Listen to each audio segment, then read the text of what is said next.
नमस्कार दोस्तों, इस वीडियो में हम आप लोगों को साइंस के वीवीआई ऑब्जेक्टिव क्वेश्चन बताने वाले हैं मैट्रिक क्लास के छात्रों के लिए। दोस्तों 2023 की मैं बात करूं तो 2023 में मैं जितना भी सब्जेक्ट का ऑब्जेक्टिव क्वेश्चन का वीडियो दिया था, जिस लड़के ने देखा था उनका हर एक ऑब्जेक्टिव क्वेश्चन सही हुआ था, यानी कि 230 नंबर उनका ऑब्जेक्टिव पूरा एकदम कन्फर्म सही हुआ था। तो इस बार भी अगर आप पूरा वीडियो देखते हैं, हर एक वीडियो मेरा मतलब कि जो भी सब्जेक्ट का मैं अपलोड करता हूँ, तो आपका भी मैं उम्मीद करूँगा कि पूरा सब्जेक्ट में ऑब्जेक्टिव सही होगा, क्योंकि ऑब्जेक्टिव सही आप चाहो तो फर्स्ट डिवीजन ला सकते हो। ठीक है, तो चलिए हम वीडियो स्टार्ट करते हैं। आप लोग एक एक वीडियो को देखकर सारा ऑब्जेक्टिव याद कर लेना। पहला नंबर यहाँ पर क्वेश्चन है कि लेंसों में मुख्य फोकस की संख्या कितनी होती है। लेंसों में मुख्य फोकस की संख्या मात्र 2 होती है, एक होती है एफ और एक होती है 2f। तो ये 2 लेंसों में मुख्य फोकस की संख्या होती है। और दूसरा नंबर आपका क्वेश्चन है समतल दर्पण द्वारा बना प्रतिबिंब सदा। देखो, समतल दर्पण में हमेशा काल्पनिक प्रतिबिंब बनता है, और काल्पनिक प्रतिबिंब बनेगा तो वो आपका सीधा भी बनेगा। तो दूसरा का आंसर क्या मिल जाएगा, समतल दर्पण में जो प्रतिबिंब बनता है वो आभासी और सीधा बनेगा। आभासी का मतलब हुआ काल्पनिक, और सीधा का मतलब हुआ कि जब काल्पनिक बनेगा तो सीधा तो अवश्य बनेगा। तो इसे आप लोगों को याद रखना है, भूलना नहीं है। ओके, अगला मैं क्वेश्चन की बात करूं तो तीसरा नंबर हमारा क्वेश्चन है कि आंख व्यवहार होता है, जो हमारा आंख होता है वो कैसे व्यवहार करता है। तो उत्तल लेंस की तरह व्यवहार होता है, उत्तल लेंस की तरह। इसे आप लोगों को याद रखना है, बहुत इंपॉर्टेंट क्वेश्चन है। ओके, अब मैं अगला क्वेश्चन की बात करूं, चौथा नंबर, ये हमारा क्वेश्चन है चौथा नंबर, स्पेक्ट्रम प्राप्त करने के लिए किसका उपयोग होता है। दोस्तों स्पेक्ट्रम जब हम लोग प्राप्त करते हैं तो हम लोग वहाँ पर मुख्य रूप से प्रिज्म का उपयोग करते हैं, तभी हम लोग स्पेक्ट्रम प्राप्त करते हैं। तो यहाँ पर हमारा चौथा का आंसर क्या मिल जाएगा, डी नंबर मिल जाएगा। इसका आंसर याद रखना। अगला हमारा क्वेश्चन 5 में, रेटिना पर किसी वस्तु का उल्टा तथा वास्तविक प्रतिबिंब किसके द्वारा बनता है। उल्टा और वास्तविक, तो दोस्तों किसके द्वारा बनता है, आम नेत्र के द्वारा। आपको पता होगा कि मनुष्य में रेटिना पर जो प्रतिबिंब बनता है वो वास्तविक और उल्टा बनता है। तो इसी को जब उल्टा क्वेश्चन पूछा है कि उल्टा और वास्तविक प्रतिबिंब रेटिना पर किसके द्वारा बनता है, तो किसी मनुष्य के द्वारा, आम नेत्र के द्वारा बनता है। तो सी नंबर आपका सही जवाब हो जाएगा। अगला हमारा क्वेश्चन है 7 नंबर, एक विद्युत बल्ब पर रेटिंग आपका 220 वोल्ट और 100 वाट है, तो इसके फिलामेंट का प्रतिरोध होगा। ये बहुत आसान क्वेश्चन है, आप लोगों को फार्मूला याद होगा। क्या होता है, पी बराबर क्या होता है, P बराबर V इंटू आई होता है। यहाँ से आप P और V का मान देते, I का मान निकाल कर फिर आप R का भी मान निकाल सकते हैं। नहीं तो आपको एक और फार्मूला होगा, P बराबर V स्क्वायर अपन R, ये भी फार्मूला याद होगा। तो P का मान कितना है, सॉरी V का मान 220 है ना, तो 220 गुणे 220 कर दीजिए, और बाटा में आप क्या कर दीजिए, R का मान 100 है ना, तो 100 कर दीजिए। एक जीरो से एक जीरो कटेगा, एक जीरो से एक जीरो कटेगा, 22 में गुना करिएगा तो हमको लगता है कि 484 ही मिलेगा, जो ऑप्शन नंबर आपको सी नंबर में दे दिया गया है। ओके, अगला क्वेश्चन हमारा 7 नंबर है कि विभवांतर मापने वाले यंत्र को कहा जाता है। तो विभवांतर मापने वाले यंत्र को हम लोग वोल्ट मीटर कहते हैं। क्या कहते हैं, वोल्ट मीटर कहते हैं। इसे आप लोग को याद रखना है। और विद्युत जनित हम लोग एमीटर के द्वारा मापते हैं, और यहाँ पर हमारा वोल्ट मीटर जो होगा ना वो विभवांतर मापने के लिए काम आता है। ओके, तो आंसर मिल जाएगा बी नंबर। बाबू परीक्षा बहुत नज़दीक आ चुका है, परीक्षा में आप लोगों को हेल्प मिलेगा। हेल्प अगर चाहते हो परीक्षा में, जिस भी पेपर होगा, तो हमारे एक फ्री वाले व्हाट्सअप ग्रुप को ज्वाइन कर लेना, और जल्दी से आप लोग ज्वाइन कर लीजिए व्हाट्सअप ग्रुप। फ्री वाला व्हाट्सअप ग्रुप है, लिंक आपको डिस्क्रिप्शन में मिल जाएगा, नहीं तो वीडियो के कमेंट बॉक्स में भी मिल जाएगा, मैं दोनों जगह भर दूंगा। आप लोग व्हाट्सअप ग्रुप जरूर ज्वाइन करके रखना, ठीक है ना, क्योंकि व्हाट्सअप सब कोई चलाता है, इसलिए मैं व्हाट्सअप ग्रुप के माध्यम से आपको हेल्प करूँगा। ओके, अगला आपका क्वेश्चन है 8 नंबर। 8 नंबर आपका क्वेश्चन है, एमीटर को विद्युत परिपथ में कैसा जोड़ा जाता है। जो एमीटर होता है उसको हम लोग विद्युत परिपथ में श्रेणी क्रम में जोड़ते हैं। श्रेणी का मतलब हुआ सीरीज में, यानी कि अगर R है तो R1 प्लस R2, ऐसे मतलब कि इसको हम लोग सीरीज में मतलब कि जोड़ेंगे। तो आंसर हमारा ऑप्शन नंबर ए हो जाएगा। अगला हमारा क्वेश्चन 9 नंबर है कि विद्युत मोटर परिवर्तित करता है। विद्युत मोटर जो होता है ना, वो विद्युत ऊर्जा को यांत्रिक ऊर्जा में परिवर्तित कर देता है। आंसर आपका मिल जाएगा ऑप्शन नंबर बी। लेकिन अगर पूछेगा कि डायनेमो या फिर जनित्र क्या करता है, तो इसी का उल्टा हो जाएगा, वो यांत्रिक को विद्युत में परिवर्तित करता है, जबकि मोटर क्या करता है, मोटर विद्युत ऊर्जा को यांत्रिक में परिवर्तित करता है। तो यहाँ पर हमारा बी नंबर आंसर मिल जाएगा। 10 नंबर क्वेश्चन, विद्युत फ्यूज बचाता है। तो विद्युत फ्यूज किससे बचाता है, तो देखो विद्युत फ्यूज अति भारण में बहने वाली उच्च धारा के खतरे से भी बचाता है, और साथ में लघु पतन में बहने वाली उच्च धारा के खतरों से भी बचाता है। तो यहाँ पर आपका दोनों आंसर सही मिलेगा, सी नंबर हो जाएगा। अगला मैं क्वेश्चन की बात करूँ 11 नंबर, तो विद्युत धारा उत्पन्न करने की युक्ति को क्या कहते हैं? जनित्र कहते हैं। विद्युत धारा उत्पन्न करने की युक्ति को हम लोग क्या कहते हैं? जनित्र कहते हैं। आंसर आपका ए नंबर मिल जाएगा। अगला क्वेश्चन आपका 12 नंबर है कि ऊर्जा के सभी रूपों में अनंत स्रोत किसे माना जाता है? ऊर्जा के रूपों में अनंत स्रोत हम लोग सूर्य को मानते हैं, यानी कि सी नंबर आपका सही जवाब हो जाएगा। सूर्य को हम लोग मानते हैं, इसे आप लोग को याद रखना है। अगला मैं क्वेश्चन की बात करूँ 13 नंबर, तो ये क्वेश्चन है पवन चक्की में उपयोगी ऊर्जा प्राप्त करने के लिए पवन का न्यूनतम वेग, तो पवन का न्यूनतम वेग कम से कम 15 किलोमीटर घंटा होना चाहिए, 15 किलोमीटर प्रति घंटा की रफ्तार होना चाहिए। बी नंबर मिल जाएगा।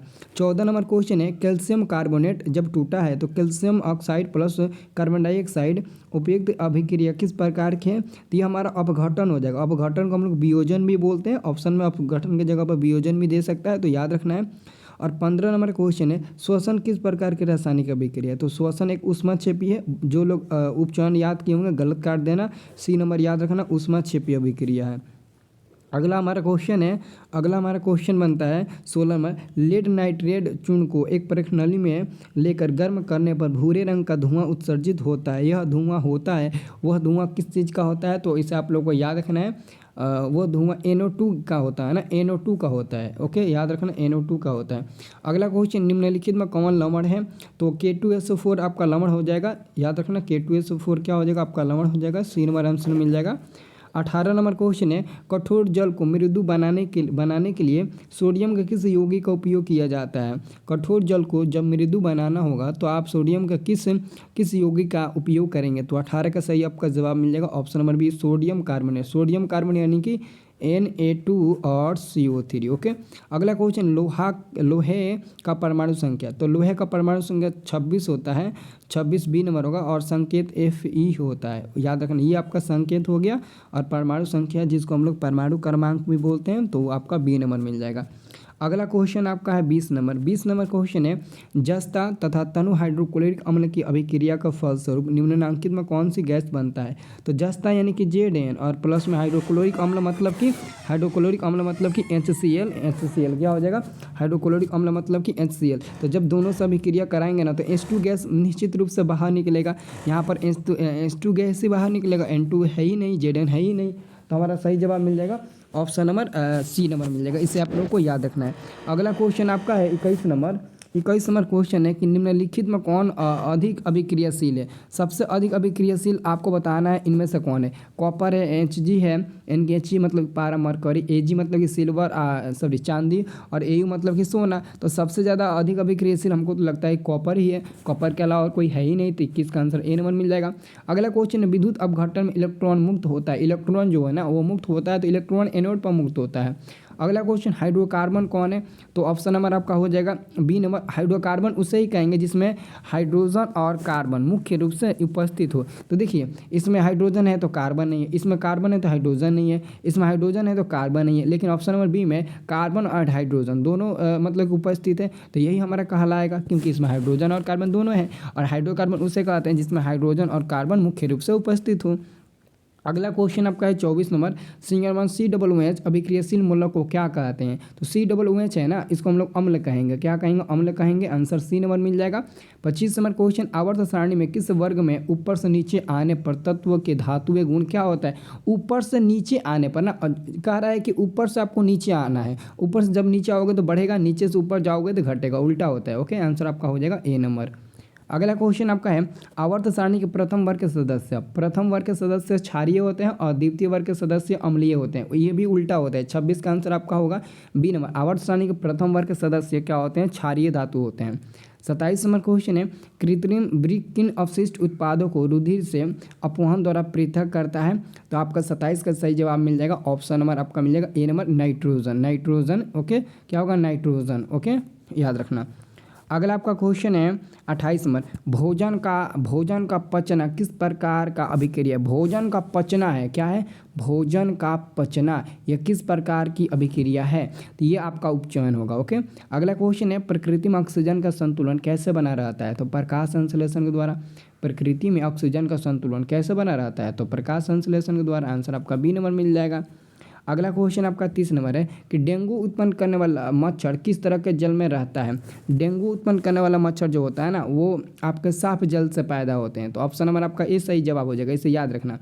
31 नंबर क्वेश्चन है पादप हार्मोन का उदाहरण है। पादप हार्मोन का उदाहरण क्या है। तो 31 का आपका सही जवाब क्या मिलेगा। 31 का सही जवाब आपका मिलेगा सी नंबर ऑक्सिन। ऑक्सिन हमारा पादप हार्मोन का उदाहरण है, इसे याद रखना। 32 नंबर क्वेश्चन है निम्न में कौन हार्मोन कोशिका दीर्घन एवं विभाजन में मदद करता है। तो 32 का आपका सही जवाब क्या मिलेगा। ऑप्शन नंबर आपका डी नंबर मिल जाएगा सभी। ओके, ये सभी आपका डी नंबर आंसर मिल जाएगा। अब देखिए अगला क्वेश्चन। अब देखिए अगला क्वेश्चन 33 नंबर। ये क्वेश्चन है तंत्रिका कोशिका क्या कहलाती है। तंत्रिका कोशिका को हम लोग क्या कहते हैं, न्यूरॉन ना कहते हैं। तो 33 का सही आपका उत्तर क्या मिलेगा। ऑप्शन नंबर बी मिल जाएगा, न्यूरॉन मिलेगा। अंडाणु निषेचित होता है तो फैलोपियन नलिका से, फैलोपियन नलिका की जगह वो फैलोपियन ट्यूब भी देता है। तो फैलोपियन नलिका आपका 34 का आंसर मिल जाएगा।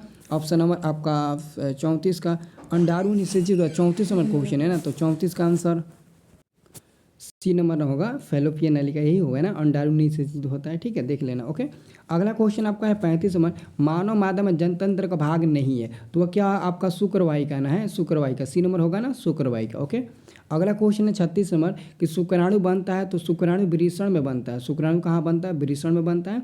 और 37 नंबर क्वेश्चन है पुस्तक द ओरिजिन ऑफ स्पीसीज नामक किसके द्वारा लिखा गया, चार्ल्स डार्विन के द्वारा। चार्ल्स डार्विन नाम दिया, देखो तो ऑप्शन नंबर सी में दिया, यही आपका सही उत्तर हो जाएगा। क्या हो जाएगा, 37 का सी नंबर आपका सही उत्तर हो जाएगा। ओके, अगला मैं क्वेश्चन की बात करूँ, ओजोन परत पाया जाता है, ओजोन परत पाया जाता है। तो ओजोन परत पता है कहाँ पाया जाता है, स्ट्रेटोस्फीयर में पाया जाता है। ऑप्शन नंबर ए सही उत्तर होगा। बहुत लोग इसको आयनोस्फीयर याद किए होंगे, वो गलत हो जाएगा। अगला क्वेश्चन है निम्न में कौन एक जैविक प्रक्रम द्वारा अपघटित होने वाला पदार्थ है। तो सूखे घास पत्ते हो जाएंगे ना, सूखे घास पत्ते क्या हो जाएंगे, सूखे घास पत्ते। 39 का आपका ए नंबर सही उत्तर मिल जाएगा। ओके, अब देखिए अगला क्वेश्चन। अगला क्वेश्चन आपका 40 नंबर है, देखिए ध्यान से 40 नंबर क्वेश्चन।